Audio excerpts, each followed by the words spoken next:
DB Harun এই কাজগুলা কিভাবে করত। অন্যদিকে শেখ হাসিনাকে নিয়ে এই নিউজটা ভাইরাল হওয়ার বাকি ছিল এবং এই নিউজটা ফাঁস হওয়ার বাকি ছিল। দর্শক শ্রোতা, এখন কিন্তু সবকিছু পরিষ্কার হয়ে যায়। ডিবি হারুন এইসব কি করত, অন্যদিকে শেখ হাসিনাকে নিয়ে আমরা কি দেখতে পাচ্ছি, সবকিছু আপনাদেরকে এক এক করে ধারাবাহিক স্পষ্ট ক্লিয়ার করব। শেখ হাসিনার সেই গোপন ভিডিওটা এবং অন্যদিকে ডিবি হারুন যে এইসব করতো মূল ভিডিওগুলো কিন্তু আপনাদের সামনে তুলে ধরবো এবং এই নিয়ে সবাই কি বলছে। অনেকে কিন্তু ডিবি হারুনের কাছ থেকে ফিরে এসে অনেক কথা বলতো এই বিষয়গুলো নিয়ে এবং অনেক তথ্য ফাঁস করতো। এখন এইটা আমরা কি দেখতে পাচ্ছি, সবকিছু আপনাদেরকে ক্লিয়ার করব। আপনারা কিন্তু অবাক হয়ে যাবেন এই বিষয়গুলো দেখে, কিভাবে এইসব তারা করতো আর এই কাজের সাথে কিভাবে শেখ হাসিনা জড়িত রয়েছে। কোন কয়েকটা ভিডিও প্লে করব, এই ভিডিওগুলোতেই কিন্তু সবকিছু থাকবে ধারাবাহিকলি এবং ভিডিও শেষে ইম্পর্টেন্ট কয়েকটা ক্লিপ রয়েছে, সেই ক্লিপগুলো আপনারা দেখে যাবেন। এই যে দেখেন, হ্যাঁ আসলে মানে আমি বলতে চাচ্ছি যে ওই সময়টুকুর স্মৃতি, মানে সেই স্মৃতিগুলো এত মানে পীড়াদায়ক, এই প্রশ্নগুলা এত অপমানজনক এবং অনেক ক্ষেত্রে অনেকাংশেই মানে নোংরা, সেগুলা কথা আমি এখন সর্বসমক্ষে বলতেও চাই না, বা এগুলা কথা মানে আমার মানে ব্যক্তিত্ব বা আমার অবস্থানের জন্য বা আমার পরিবারের জন্য এটা আমি মনে করি যে এটা সুখকর না। এই জন্যে আমি এগুলা বিষয়ে কিছু বলতে চাই না। তবে এটা জানি যে ওনারা খুব ভালো মতনই জানতেন, খুবই ভালো মতন জানতেন যে আমি এটা করি নাই।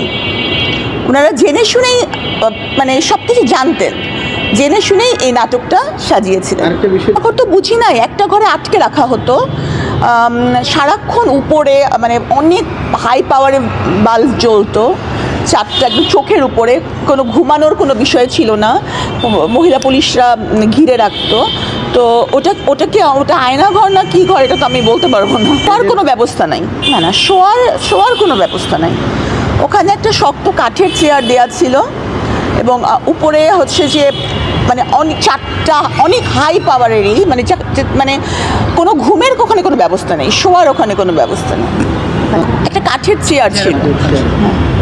আমরা এখানে দেখতে পাচ্ছি এই ডিবি হারুনকে নিয়ে, মানে ডিবি হারুনের কাছে গিয়ে একটি মহিলা কেমন মানে প্রতারণার শিকার হয়েছে এইসব বলছে। দর্শক শ্রোতা, এখন কিন্তু আপনারা মূল বিষয়টা দেখতে পারবো, মূল যে বিষয়টা এটা কিন্তু আমরা এখন স্পষ্টভাবে দেখতে পারবো এবং এই নিয়ে শেখ হাসিনা কি বলতেছে, সেও কিন্তু অনেক কষ্টের কথা প্রকাশ করতেছে। দর্শক শ্রোতা, সম্পূর্ণ ভিডিও দেখবেন এবং ভিডিও শেষে কিন্তু আপনাদের মতামত করবেন এই বিষয়গুলো নিয়ে।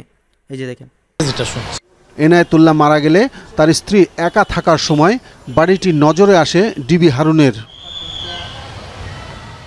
সেই বাড়িটি তাদের কাছ থেকে জোর করে লিখে নেওয়া এবং রাতের আধারে তাদের সমস্ত মালামাল কাভার্ড ভ্যানে করে তুলে রাজধানীর সদরঘাট এলাকায় রাতের আধারেই ফেলে দিয়ে আসা হয় বলে পরিবারের লোকজন অভিযোগ করেছেন। জোর করে বের করে দেওয়ার পর থেকে ছেলের বাসায় উঠেছেন এনায়েতুল্লাহর স্ত্রী। আম্মা বললে এই ব্যাপার, তখন আমরা দৌড়ে গেলাম, দেখলাম ট্রাকের মধ্যে মাল উঠেছে, আমাদের কোনো কিছু কথা বলতে দিল না, এক্ষুনি বেরিয়ে যাও। তো অনেক আমরা তো 3-4 জন ছিলাম, আম্মাকে নিয়ে, আম্মা তো অসুস্থ, তো ওনাকে দেখবো নাকি আমরা ফাইট করার মতো সেরকম তো আমাদের কোনো ক্ষমতা ছিল না। তো সবাই ছেলে বাচ্চা সব গানগুন্স নিয়ে অস্ত্র নিয়েছিল, তো আমরা ভয় ওখান থেকে বেরিয়ে গেলাম। বাড়িটি দখলের জন্য মিথ্যা জালিয়াতি মামলা সাজানো হয়। টাকার বিনিময়ে এই মামলাটি করেছিলেন আলমগীর কবির নামের এই যুবক। অবৈধ দখলদার হিসেবে এই বাড়িতে বসবাস করতেছে এবং সে তিতাস গ্যাসের মিটার রাজুকের কাগজপত্র টেম্পার করে সে করছে, এই বাড়িতে বসবাস করতেছে এবং এই রাজুকের কাগজপত্র টেম্পার করে সে এখানে মিটার নামাইছে। এইগুলোর জন্য একটা মামলা করার জন্য আমারে বলছে। সে যখন দখল করে হারুন সাহেব ওইখানে তখন স্টিল দাঁড়ানো ছিল, গাড়ি নিয়ে গাড়ির ভিতরে বসা ছিল। এরকম কতগুলো প্লট আমার জানা মতে মানে ওদের প্লট এই উত্তরাতি প্রায় 40টার মতো প্লট আছে, মানে আমি এগুলো চিনি আর কি। এগুলো সবগুলা প্লটই মনে করেন যে দখল করে নিচ্ছে এবং যে প্লটগুলোর মধ্যে মনে করেন যে একটু ঝামেলা আছে, মালিক বাইরে থাকে বা মালিক মারা গেছে, অন্য মানে মালিকের আত্মীয় স্বজন দখল করে আছে, ওদেরকে টাকা পয়সা দিয়ে উঠায় নিয়ে, ডিবি অফিসে উঠায় নিয়ে বা বিভিন্ন জায়গায় উঠায় নিয়ে মাইট দূর করে লেখা নিয়ে নিত, পরবর্তীতে রাজুকে আবার ওদেরকে দিয়ে হাজিরা দেওয়া হইত। একই সেক্টরে 7 নম্বর রোডের 5 নম্বর প্লটটি হারুনের শ্বশুরের নামে। 10 কাঠার ওপর 10 তলা মার্কেট তুলে ভাড়া দেয়া। দেখভাল করেন হারুনের মামা হিসেবে পরিচয় দেয়া জাহাঙ্গীর। ছাত্র জনতার অভ্যুত্থানের পর থেকে মার্কেট ভবনের অফিস বন্ধ। ভেতরে কেউ আছেন? লেকপাড়ে 20 নম্বর সড়কের আলিশান 6 তলা বাড়িটি গেস্ট হাউস হিসেবে ভাড়া দেওয়া হয় ওই জাহাঙ্গীর মামার তত্ত্বাবধানে। মালিকের নাম বলতে পারেন না? নাম্বার আছে?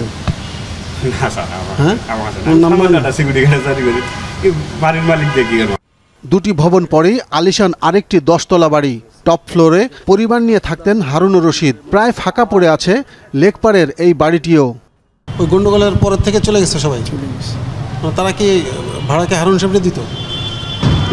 হারুন সাহেবের বাড়ি কিনা সেটা আমি জানি না, কারণ আমি কোম্পানি সিকিউরিটি।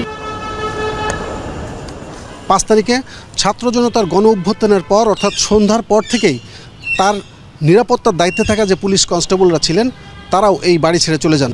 উত্তরা এবং আশপাশের এলাকায় এই ধরনের কমপক্ষে 40টি বাড়ি এবং প্লটের সন্ধান পেয়েছি আমরা, যেগুলো বিভিন্ন নামে বেনামে হারুনুর রশিদের দখলেই ছিল।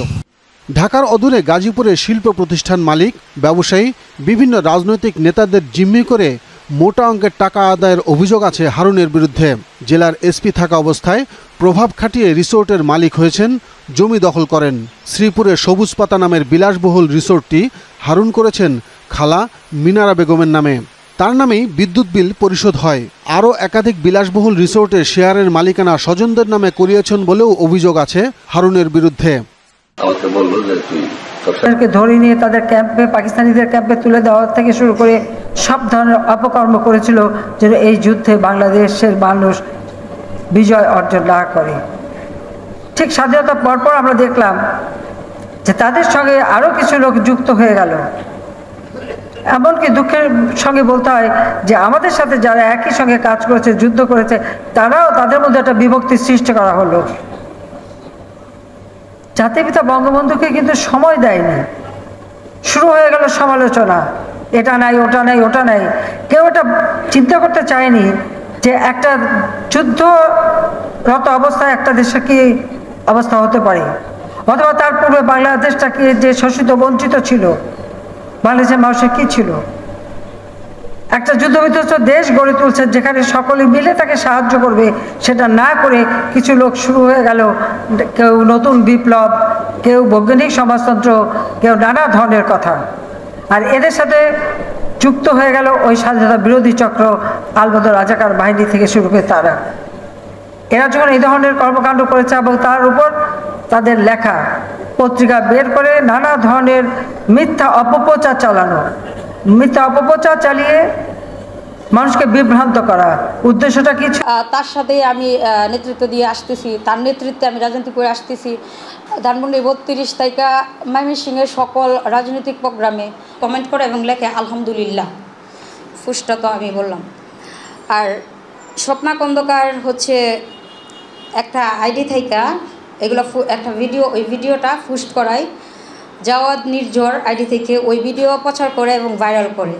এই ঘটনার পর পরিবার সমাজের কাছে আমি বিভ্রান্ত, অপমানিত বোধ করছি। এই অবস্থায় আমি ঘটনাটির বিচার চেয়ে গত 2 মে 2024 তারিখে ময়মনসিংহ বিজ্ঞ সাইবার ট্রাইব্যুনাল আদালতে একটি অভিযোগ দায়ের করেছি।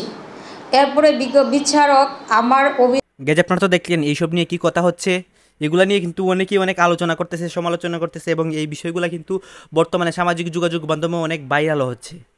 গাইস, তাদেরকে নিয়ে আপনাদের মন্তব্য কী, এটা কিন্তু অবশ্যই কমেন্ট বক্সে লিখবেন। আর হ্যাঁ, আপনাদের কাছে আমার একটা রিকোয়েস্ট থাকবে, আমার চ্যানেলটি কিন্তু সাবস্ক্রাইব করবেন এবং পাশে থাকা বেল আইকনটি বাজিয়ে যাবেন, যাতে করে নেক্সট ভিডিওটা সবার আগে আপনাদের কাছে পৌঁছায়। ধন্যবাদ।